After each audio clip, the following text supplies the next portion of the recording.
ang Presidential Broadcast Service. Radyo Pilipinas.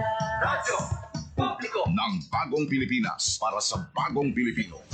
Naghahatid ng mahahalagang balita at impormasyon na uugnay ng pamahalaan sa sambayanan. Tulay sa himpapawid ng serbisyo publiko. Radyo Pilipinas. Radyo Publiko. Ang boses ng Pangulo. Sa Iloilo, Radyo Pilipinas. 585 AM. Oras sa Radyo Pilipinas, alas 9:05 sa aga.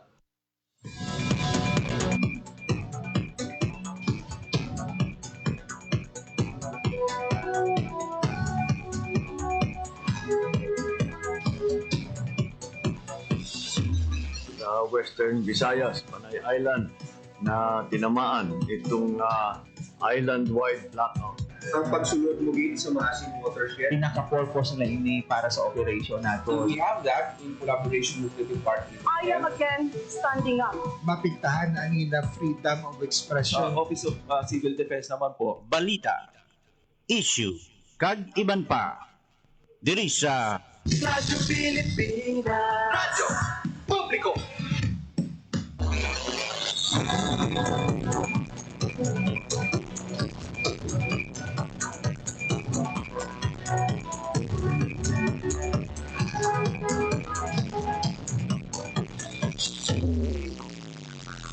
Mayong aga Pilipinas, mayong aga Western Visayas. Syudad kag probinsya sang Iloilo kag kutob sa malabutan sang amon pagserbisyo. Di gaman nga bahin sang kalibutan, naghatag kami sa katahuran. Mayong aga, good morning sa inyong tanan. Mga biyan, welcome sa isa namang edisyon sa pagpangalagad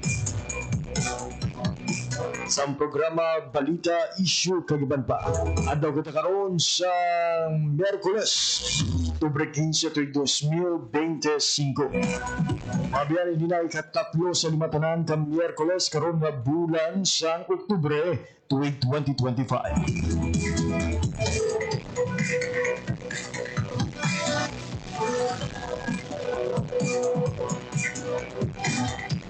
Ay po ninyo, tudom alas 9:55 sa bunga aga, ako ang indo alaga, JP Harbas. Sa atong mga supitag palamati all over Western Visayas, province sa Baclan, Antique, Capiz, Iloilo, Caguimaras, subong sa atong mga kulturan sa Negros Occidental, maayad-ayad gid nga aga sa inyong tanan. Kamusta ka mo mga biyan? Aga paghintayog ang syudad kaga probinsya sa Iloilo. Sa road mga biyan sa magnitude 4.4 nga linog.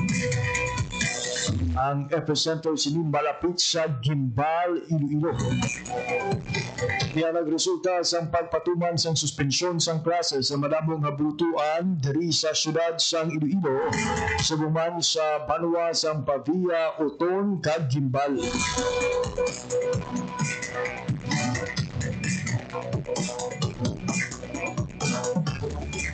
We pray for the safety of everyone. Bahay nga aton sining mga estudyante, especially sa mga yara pa sa elementarya, nagapauli na. Sa atong mga katigulangan, nagakabalakagid sila sining mga pamilya. Bahay nga okay ng inyo sining nga pamatya. Malipot lang kaina ang nasambit iyang linog. Pero talo pang doon ang kakusog sinimabyan. We pray hindi na ini masundan. For sure, no? Sa aton sining nga mga kulturan ang may anxiety na. Pagod siyang asod-asod nga pagtayog na nagaluntad sa aton siniyang rehiyon following the earthquakes in Cebu and Davao Oriental. Tungwanta nga malapot mga biyan ang aton sining nga koneksyon sa PBOK subong iyang aga. Samtang mag-check magita sa latest updates sa lakat sa panahon sa lamang madugay. Balo na ito na mayroon panyempo subong iyang adlaw sa Miyerkules. So we expect an improving weather condition Sa gihapon, may mga pag-ulan pabala sa mga ibang mga areas ng rehiyon. Samtang bantayan man sa atong pagpangalagad subong nga aga ang atong bisita gikan sa Department of Agriculture.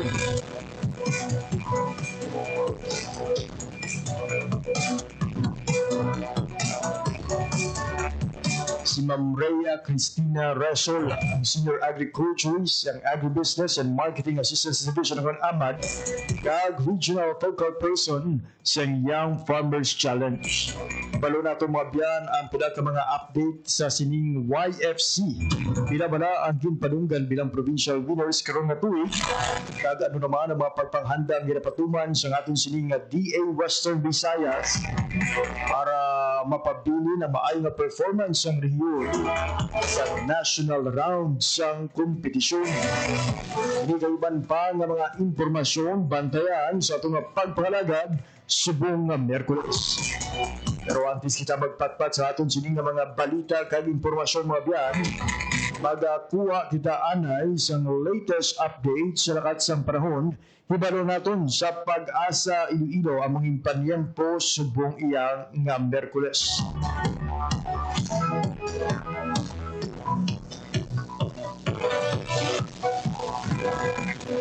Balikan na nato mga biyan ang aton sining koneksyon sa Pag-asa. It seems nga busy pa ang linya sa aton siniyang Pag-asa as of the moment.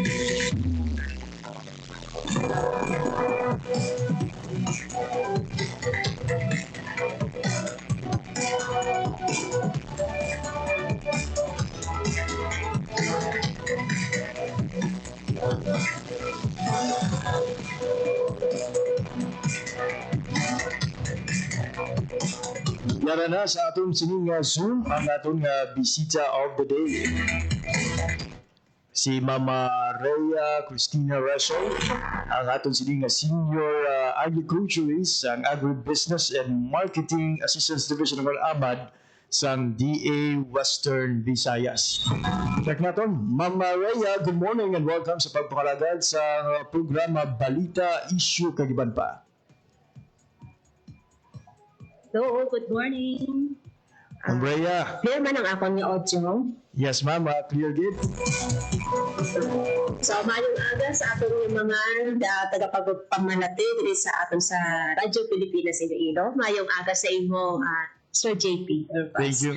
So, kabay pa nga maninaw man ang akong ni audio kay subong daw medyo lain ang tiyempo diri sa Calabarzon area. Ayos yun. Ma'am, thank you good for joining us virtually no, despite sa imo sining nabasa ko mga schedule sa mga aga. Before we throw the questions regarding sa Young Farmers Challenge, allow me to congratulate you for being a regional winner sa Civil Service Commission Awards. Congratulations kay ma'am sa inyong team. Ang inyo sining paghimakas ang ginkilala gid sang CSC Western Visayas. Yes, sir. Salamat kid Sir JP sa imo yang pagbati. So, paupod ko sa ina yang award or recognition ang ako niyang alternate nga focal person si Karen Mijares. So, ako na siya ang abon ng programa sa Department of Agriculture na ginatawag natin nga Young Farmers Challenge Program. So, ang inyo yung programa is gina-encourage natin ang mga youth, ang mga nagkakaedad pala 18 to 30 years old na merong passion kag interest sa agriculture na maumpisahan na nila ang ilayang mga agribusiness ideas o ang ilayang mga plano para sa ilayang mga kaumahan na hindi na silang maghudlat pa nga sa retirable age pa. Kay base sa aton nga statistics, ang average age na sa aton mga Filipino farmers na the range na from 57 years old towards 60 to 63. So, sa ina bala yung mga chimpo in 10 or 20 years from now kasi wala na kita yung farmer, kung hindi natin pag-umpisahan subong na ang mga kabataan, isi-encourage natin na go into agriculture and in agribusiness. So, sa ina yung recognition sa civil service, so tawag namon ang programa natin na Kabida. Kabida, which is ang meaning, ang kabataan, ang bida sa agrikultura. So, sa inyo yung atsimpo, may ara naman kita subong nga YS program for 2025 in which mag-unang gid kami katapos ang amon nga pitching sang last September. So, may ara naman kita subong nga mga bag-o nga mga ambassador and ambassadress for food security ini sila ay kumpleto sa 48 na additional enterprises para sa aton nga mga Young Farmers Challenge Program. So ang kada probinsya, kada syudad diri sa aton sa Western Visayas is may representative nga nagakapasulod dira. So 48 enterprises which consist of 72 nga mga individuals. So ini sila sa October 17 sa Friday. Himuan namon sila sa recognition rights. May ara kita nga awarding ceremony para sa aton nga ginatawag naton yung mga provincial startup awardees. Ayun. So ang ini nga mga kabataan, ini nga mga enterprises, makabatong sila sa initial na startup capital para sa ilang nga proposed nga business model canvas na worth 80,000 pesos. Wow. Muna siya, Sir GP. Ma'am, for those na first time mabatian ang Young Farmers Challenge or the YFC that we are mentioning no kaina, saan ugid ma'am nagsugod ang ini nga programa? Nagsugod ang aton nga Young Farmers Challenge Program sa 2021 pa. So, may tatlo na ni kami tuig na nag-implement sa ini nga programa. Sa 2021, kitungod, di ba naamo na ang mga panahon sa ara pa nga COVID, nga almost ang mga estudyante o ang mga tao is aragid sila online. So, ang platform namon sa una sa Young Farmers Challenge is online. So, dira sila naga-submit, dira kami naga-training sa ilaya nga business model canvas. And because laban sa aton nga mga pumuluyo sa yung nga tiyempo, kabingpang mga kabataan, is ara lang gid sa ila balay or ala sa ila umakit, hindi man pwede maglagaw-lagaw kahit COVID period pa that time. So that's why in 2021, mataas ang amon yung accomplishment rate with regard sa Young Farmers Challenge. Kay wala pa sa mga schedules sa mga school or face-to-face na mga activities. So ang mga kabataan nga nag-interest sa programa is focus kid sila sa ilaya nga pag-implement sa ilaya nga mga enterprises. But because ara man kita nagakadto naman kita sa ginatawag natin yung new normal, so ga-adjust man ang aton nga programa para sa mga estudyante na may mga klase at sa mga young professionals na ara man sa ila-ilaya nga mga tagsa nga career. Pero dira natin makita kung diin ang passion kagang interest sa isa ka tawo nga na mag-engage sa agriculture, nga makita ya bala ang opportunities ang ilaya nga uma o opportunities ang ilaya nga area nga maka-engage sa titawag naton nga agriculture or agribusiness, na hindi na sila magbulat na magtigulang sila tsaka na sila maumpisa. So aton mga kabataan subo ang mga ginapropose nila is majority ginatawag naton yung mga short cycle period or within sa isa ka tuig makakuha na sila sa return of investment. So majority sa ilayang mga proposals are cash crops when it comes to our production. May ara man ng ara sa mga livestock. So ang livestock yan, mga 3 to 4 months, may ara na sila yung mga harvest. May ara man kita nga managa-engage on fisheries, especially on pantat, tilapia, and bangus production. So sa initial nila nga capital na 80,000 pesos, makasugod sila sa ilaya ng mga operating expenses kag sa mga basic na mga kinanglanon nila para maka-take off ang ilang negosyo. So amo na ang sa provincial startup capital naton nga gina-provide. Dira sa provincial level naton, out of these 48 enterprises, diri man kita makuha sa atong regional representative o regional awardees. So sa regional awardees naton, 7 ang kabataan o grupo sa mga kabataan na pwede natin ma-identify na dire mapa-imbis-imbis naman sila sa kategory na ilaya nga sudlan. So ang category sa aton mga competition may ara kita nga sa production category. Pag inambal natin nga production category, nag-involve na iya sa pagpatanom, sa yield, sa performance ng ilaya nga mga livestock and crops. May ara kita sa processing category. Ang processing may duha ka sector, may isa sa food, may isa sa non-food. So ang food sa processing, anything that ang final product mo or ma-value add mo is for food, dira kaya nga category. And non-food, dira nagasulod ang aton yung mga fiber, handicrafts, coconut products, na hindi natin siya makaon, but still part of the agriculture sector. And ang last category naton, ang pinatawag naton nga digital agriculture program. So sa digital agriculture programs, di rin nagasugod ng mga kabataan na hindi agriculture students. But rather, ang amon niya ng mga nasa digital agriculture na mga awardees are basically mga IT and may interest on ginagamit nila ang ilayang nga mga apps or ang ilayang nga know-how sa digitalization na gina-adapt natin sa agriculture para mapahapos kag mapadali ang aton nga pagpatanom at pagpamaligya sa aton nga mga produkto.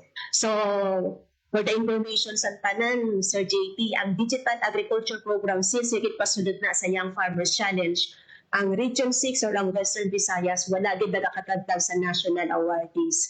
So, dire kita termi sa digital agriculture nagaembang. So we are really also looking forward na dito sa Region 6 or sa Western Visayas, ma-enhance pa din natin ang digital agriculture na at least mapahapos natin ang mga activities or ang mga activities kadang ilayang mga pagpamuma pagpaligya sa ilayang mga produkto. So iniya sa mga kabataan nga balaan ko sa mga kabataan so kung gamit na nila ila cellphone, ila laptop, ila tablet. So makita kadto sa mga kabataan nga ginalink nila or ganimo sila sa mga applications na para sa efficiency for our agriculture sector. So nag-modernize na rin ang aton nga ang mga business model, ang mga business proposal sa mga bata. Ayun, congratulations and thank you sa Real-Time Techs and PUP Visayas for representing this year's nasa 2024 digital category. So,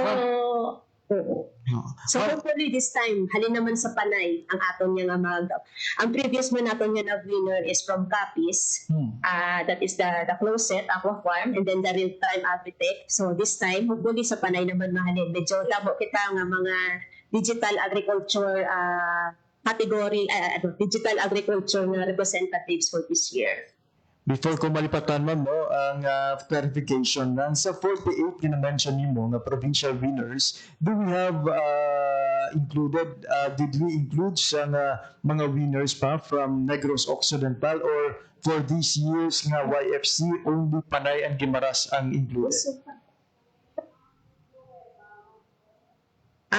For this year, for the 2025, ang muna siya, upupan naman sa ang Negros Occidental. So, kasama pa sila sa YF6. The Negros Island region will now have their own YFC program only. Ayun. So, this is the last batch na meron tayong Negros Occidental representative for the YFC Region 6. Ma'am, may we know lang, ang walin siyang ginbuksan ang inyong programa sa pandemya, as early as pandemic pa inyong programa. Ano so far nakita natin no changes when it comes to the number of entries, to the awards, and of course, to the impact of the program sa mga pamatanon diri sa Western Visayas? Sir, since nag-umpisa ang Young Farmers Challenge, we only started with 20 na enterprises when we started it in 2021. And then in 2022, when it in-increase nila, nakita ang effects ng YFC sa mga kabataan. Actually, yung 20, there are around 14 na mga individuals because we ginatawag ng kita nga group category. So, sa enterprises, pwede siya yung individual or group. So, we have 20 enterprises but we have around 40 awardees or individuals. Kasi may mga enterprises na 2 to 5, a maximum of 5 na sila per group. So, dila sa 40, kaya na-meet naman siya sa 2021. On 2022, na-increase ang aton yung threshold para sa aton awardees. So, amo na siya sa 2022 pinakadamo gid nato. We have 80. So, times 4 of the original lineup. But di na ako makita ang interest, hindi ako nakita how Western Visayas responds. It's not only a DA regional office ng program, but I have seen how our partners in the LGU, especially the provincial partners namin, mga agribusiness coordinators, and how they campaign and how they engage yung mga youth, yung mga 4-H coordinators natin, how they encourage yung mga nasa 18 to 30 years old to join the program. So that was the time na yung 80 enterprises na tira sa ilayang nga grupo nakakuha nakakuha ang Region 6 or ang Western Visayas sang 4 nga national awardees during that period. So that is one of the most number of awardees. So parang all over the Philippines, Western Visayas has 4. And then on the 2023, yung pasunod naman nila ang bago nga category, ang ginatawag natin nga upscale. Yung upscale category, ang iniya is ang system para hindi mag-untat or there is a sustainability para sa aton nga mga awardees. So ang upscale competition, open ni siya sa mga awardees natin na from the previous. So bisan startup awardees ka, provincial or regional, pwede ka mag-join sa upscale. Sa upscale, ang manami pa, wala na siya limit sa age. So basta naging previous awardees ka, pwede ka dyan mag-intra sa upscale. Sa upscale natin, ang regional is you will be awarded with 300,000 pesos. And then going into the nationals, kung magdaog pa, you will have additional 500,000. So in 2023, we have one upscale awardee. So that is the Healthy Bites from Guimaras with Mr. Rainbow Herrera. So first na nagsunod sa upscale and first man nga nagdaog kita sa upscale. So tira yung mga categories, so hindi gid magpaulihi ang Region 6 or ang aton yung mga kabataan sa Western Visayas. Amo na pirmi na bon gid na hambal yang padayon gid sila kag arriba sila kay tungod mahambal ko gid nga wala gid nag-untat sa ilaya nga pagkumpisa sa ila enterprises. And I am also proud partner namon diri sa programa ang DTI Region 6. We also have ang DOST kag ang BIFAR. Ang DTI kada ko gid sambulig wala sa amon kay ang ini nga mga enterprises. We have around 184 enterprises since we started. And we are also proud na around mga silang balbalan natin yung around nasa 30 to 35% of these enterprises meron na silang business registration sa DTI. So inabalayang hambal ko gani kung ang edad lang natin ni Sara sa 18 to 30 kasi nabigosyon na naman kita. Because at their very young age, wala pa ibang graduate sa college or ibang dagulang din sila nga nakagraduate, they were able to establish na their own businesses. So may mga DTI license na sila. And of course, DTI as our partner, they also have a series of activities, mentoring, and training sa aton yung mga young professionals. So it is a holistic and a partnership in between agencies nga makita namon balaya nga wala natin ginatawag ginaduplicate naton ang mga practices but rather we complement each other. So we are really glad that DTI is always there to support our young farmers. And of course, at the same time, we are also supporting the young entrepreneurs of our DTI. So, yung part of that registration, may ara man kita sa Department of Agriculture na ginatawag natin na FIDIS registration. Ang ini nga FIDIS registration is a registration sa mga agribusiness enterprises. And majority sang aton yung mga Young Farmers Challenge winners are already FIDIS registered. So ang ibang dira, nakabaton na sila sa mga business development assistance alin sa Department of Agriculture. Yung business development assistance, amo na ang mga minor na mga assistance na pwede naman ma-provide, like mga cultivator, harvester, or ang ilayang mga sa food processing, mga dehydrate, or in which additionally pagid nga makapulig para ma-enhance nila ang ilayang mga negosyo. So sa performance ng Region 6, amo na yang proud din kami, nagakadaog kami sa civil service kay nga duha na sa aton yung mga enterprises nag-go international na sila. Wow. So ang Anitas, halin sa province of Aklan, sila ang aton yung supply chain solution. Nakalapot na kami sa Dubai sa last year, October 2024, and they are now preparing their product for an export ready na mga juice concentrates. And then, isama natin yung national awardee na si Sir Arvin, nakapatayuan na sila sa last May, in which ginpitch niya ang iyayang multi-commodity incubator. So, ang ina yung mga idea nila, ang ina yung mga business nila, hindi lang pang-lokal. So, hindi ginapreparar man natin yung maging internationally recognized man ang iyayang mga enterprises and product. So, sa kabuuan man sa aton yung YFC program, we have already recorded mga around 21 million of gross sales of all of these mga awardees. So, amo na pala ginatawag naton yang gagmay-gagmay lang siya, pero kung tingbon man gali kag madamo sila, kag nagasigi ang aton mga kabataan, dako man gali ang impact niya sa aton agriculture. So that is business pa lang nila kag sa sales. Ang iba naton nga mga practitioners, may ginatawag man kita nga ilang nga mga social interventions. Damo na kita nga mga Young Farmers Association, may ara sa Aklan, sa Capiz, sa Negros, kag sa Iloilo, na ini nga mga association, hindi lang because of the YFC, but they are also encourage other youths, especially yung mga out-of-school youth, kag yung mga IT, na mag-engage in agriculture. So sila, may kanya-kanya sila mga projects, kanya-kanya sila mga programa, and nag-intra na sila sa mga Department of Agriculture ng mga services. So ang isa gani naton diri ang grupo naton sa Capiz, sila ya ang identify nga beneficiary for bee production worth 1 million pesos. So ang ina nila yung association or grupo, sila ang ma-manage ug ma-operate sang stingless bee production. So amo nang ginabantayan man naton sa province sa Capiz na hopefully maging successful ang inyong bee farming. Kay naumpisahan na natin ini nga bee farming before, but medyo nag-stop siya, but then hopefully makabalik din siya because ang bee farming is isa nga pamaagi nga makita natin nga healthy ang isa ka ecological system natin. So hindi na mabuhi ang mga bubuyo or ang bees kung medyo polluted ang atong area. May ara man kita nga upscale awardee naton sa panudlakpan kay Sir Revy dira sa Gadyangan, Iloilo. Nag-uumpisa na ang iyaya nga mga asosasyon. Pagdaog niya sa YFC, gin-group niya ang iya nga community. So he conducted a consolidated marketing, nag-training siya sa Smart Greenhouse ng Korean program, and gin-localize niya dito sa iya nga area. So subong nagdamo na gid ang mga members sa ilaya nga association and grupo kag nagasigi sila sa ilaya nga vegetable production.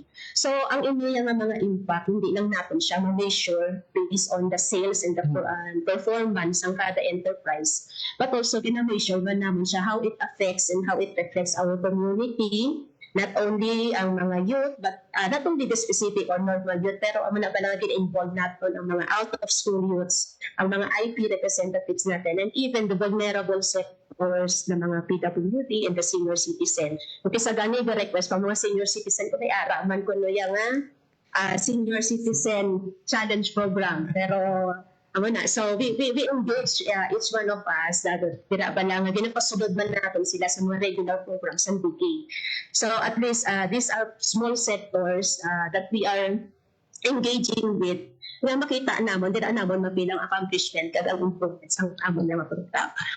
It's amazing to know, Ma'am, no, that what started in the local level through the interventions ng DA in partnership with the different agencies, DTI, the Bureau of Fisheries and Aquatic Resources, the DOST. Yes, sir. Subong nakalabot na sa international Yes, level. because May mga na-interview man kita before na subong ang ila sini Yes, sir. magagmay nga umaga, survey na nga farm school or training institute para sa iban nga manguma. And the domino effect nga ang ilang nga mga enterprises nag-inspire man sa iban nga pamatanon nga mag-apply for this Young Farmers Challenge. Ma'am Rhea, may we know, ma'am, out of the 180 nga na aprobahan na nabuligan nga ma-enterprise, may datos ka mo, ma'am, kung pila diri ang until now nagapadayon? Oo, sir. Ang 100 sa 184 naton halos. Ako I may say na nagapadayon sila is nasa around mga 70 to 80%. Wow. May ara.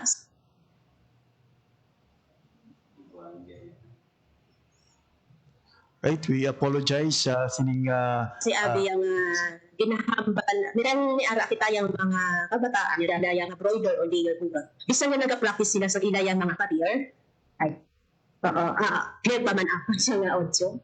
yes, ma'am, it seems ang amon nga internet ang may problema. Ayun, ma'am. And we apologize gid sa mga mapatian. difficulties nga. But yes, Mapatian ma'am, ma-audible ta ma'am sa. Okay, sige. So sa 184, I may say nasa around 140 to 150 mga 82. Because hindi man sila registered sa DTI, nagpapatigayon sila sa ilayang negosyo. Mayara kami yung mga nagdaog, let's say in 2021, mga nag-engage in layer and broiler business. So naka-invest na sila with, let's say, naka-invest sila sa ilayang mga housing, sa ilayang mga feeders, sa ilayang mga gamit, and then gina-roll over lang nila ang ilayang mga stocks. But ang manami dire is ang engagement sa ilang family. So, ang aton nga yung farmers program ng mga enterprises, wala natin gina-encourage na ang kabataan or ang siya lang isa or ang ilan lang grupo ang ma-operate. But rather, tigbuko-tugod nga ang ilayang business is nakasituate sa ilayang balay or sa ilayang napit sa ilang lugar, ang ilang pamilya is naga-engage man dito. So, may ara, ang ginatawag bala nato na after of 1 year of operation, ang pamilya naga-engage na sila tanan. So, nagdadako pa ang ilayang operation. So, kung sang una, may ara na sila nga layer, so bumayara na sila nga mga baboy or mga small ruminants nga gina-engage kay tungod nga naka-interest sila sa naka-umpisa sila because of the startup capital na provide naton.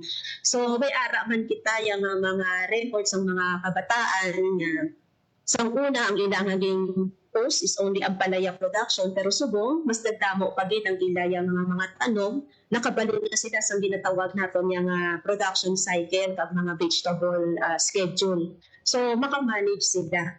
So ang marami kasi dire is there are youths nga ang family nila is na-engage. So naging family oriented ang aton yung program. No, pamatuod gid rin ang istorya ni Roel J. Kauyunan no of Pintachon nga Yes, ang kaupod Pintachon. na sa pag-ubra sa mga banana chips coated with chocolate ang iya sining ginikanan kag ang iya sining bugos nga pamilya. Ma'am Rhea, with this inspiring and successful story sa aton sining nga mga pamatan-on, for sure madamo na nagaka-interest nga mag-apply man for the Young Farmers Challenge. Sa mga kautura natin, ano ba lang ma'am ang mga talaksan nga ukon mga qualifications nga dapat ma-check sa aton sining nga mga interested nga mga aplikante? So, ang aton nga Young Farmers Challenge for 2025, natapos na kita. But sa mga interesado, please stand by for our 2026. So, that will be on the first quarter next year. So, basically, ang kilanglan natin is mga youth. So, ang edad dapat is 18 to 30 years old. So, wala na iya kaso kung may asawa, may bata, may partner, basta ang edad is 18 to 30 years old.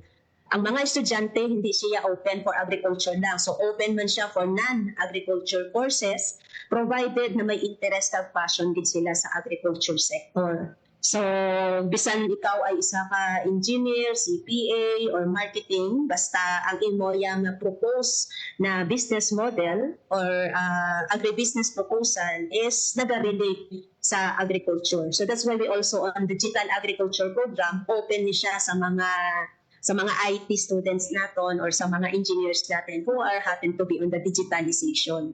So, aside sa edad mo na 18 to 30 years old, dapat may ara kang available na area.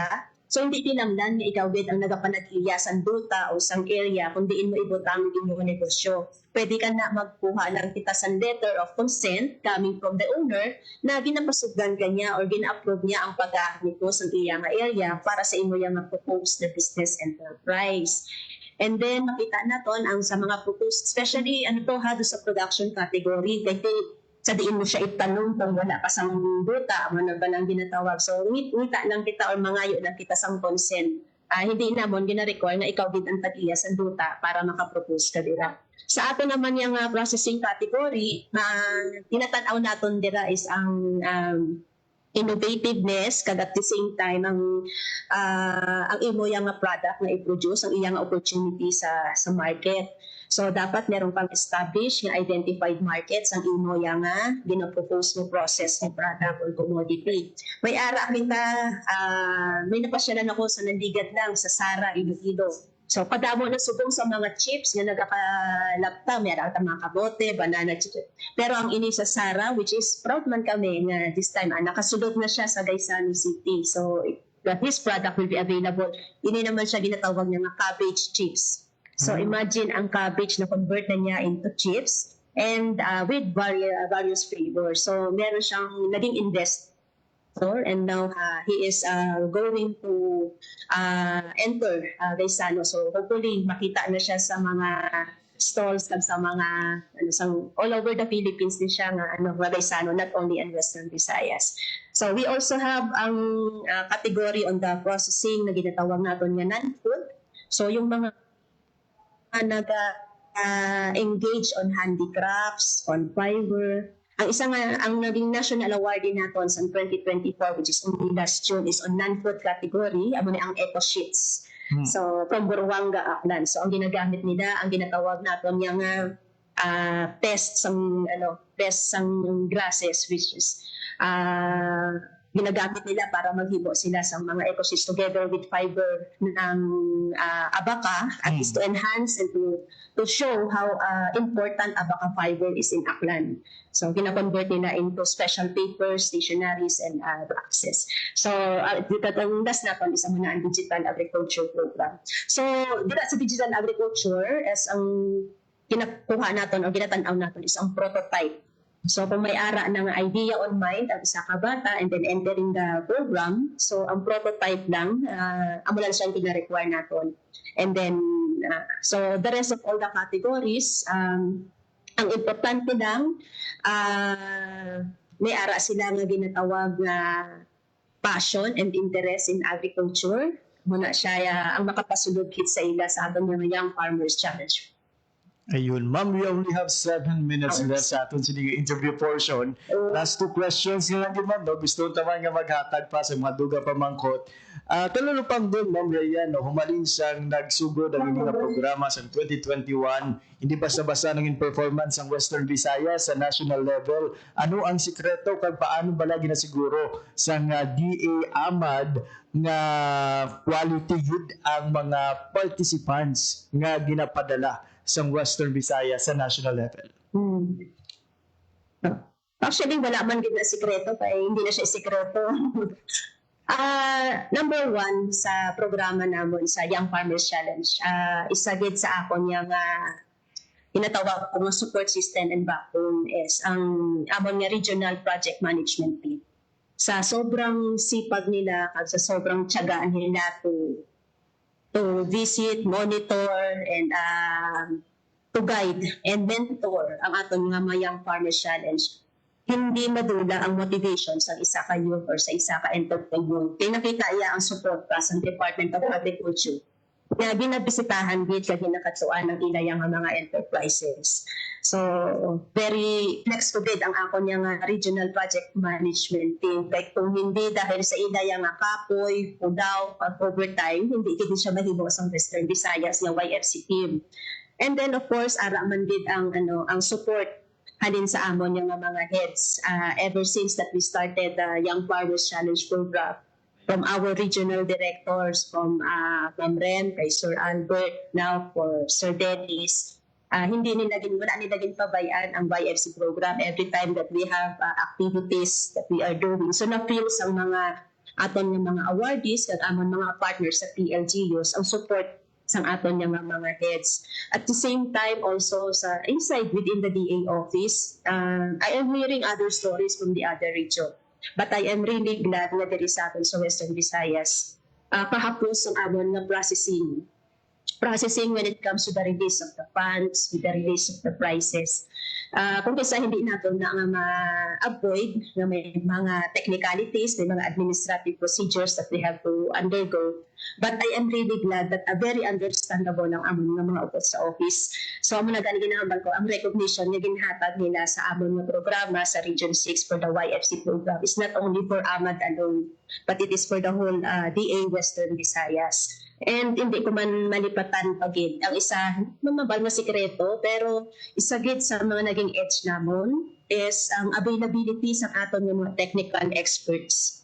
Amo na hambal ko gani nga mag-request kami from BIFAR kapadala gid sila sa expert every time that mag-pitch ang mga bata, especially let's say on fisheries, nagahatag sila sa mga technical suggestions and recommendations. So dira man sa opisina, we also have technical experts sa ginatawag natin sa mga banner programs from rice, corn, livestock, even mushroom. Our representatives from research and mga generalist naman yung agriculturist. So it is a work of everyone, but maliit man siyang tingnan sa umpisa, but as a whole na makomplete namon ang bilog na programa, makita namon ang accomplishment. And amo na siya, Sir JP, kung makabisita ka sa October 17 sa awarding namon, ma-feel mo gid madula ang kapoy mo every time that you see this youth marching na dala nila ang ila yung mga nagdaog ng mga enterprises. Indeed, this victory is a product of combined effort. Last 3 minutes sa atong sining interview, Ma'am Rhea.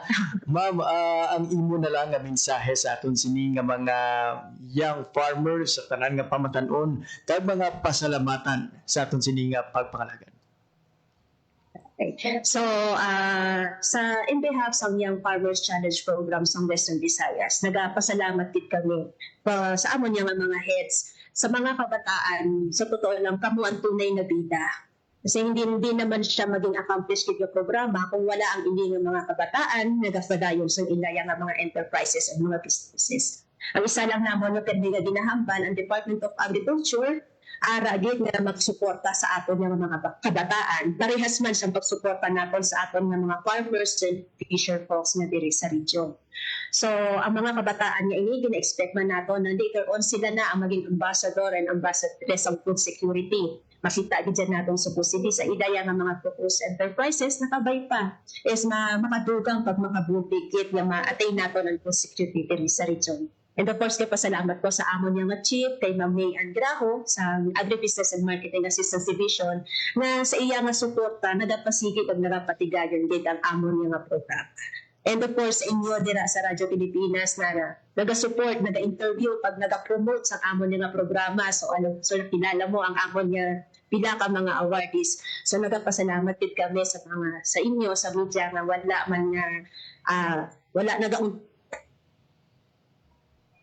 at sa pag-support ba sa mga programa sa amon niya department. So again, salamat sa kanya. It's our honor to share stories that inspire people, and thank you, Ma'am Rhea, kag sa inyong team, not only for improving the livelihoods ng aton sining mga pamatanon, but also to empowering their lives, no, bilang mga young farmers. For your words and words para sa bayan, Ma'am Rhea, madamo gid nga salamat kag padayon. Madamo gid nga salamat.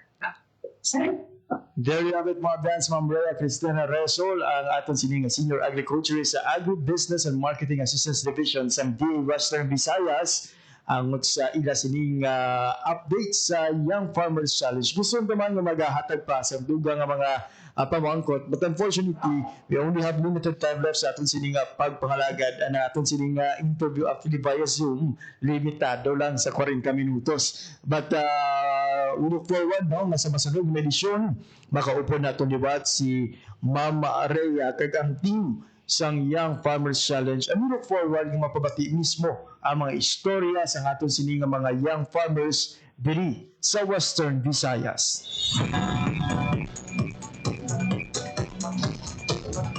Oras mga biyan, oras 9:47 na sa aga.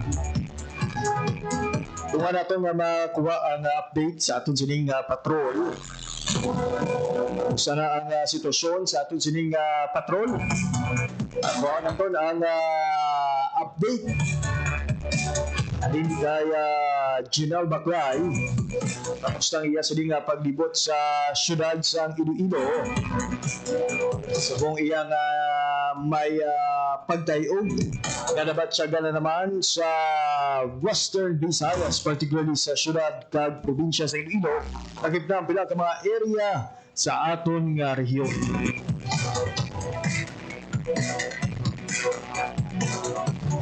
Jen, kamusta ang imo sining paglibot sa bahin sang syudad sa Iloilo?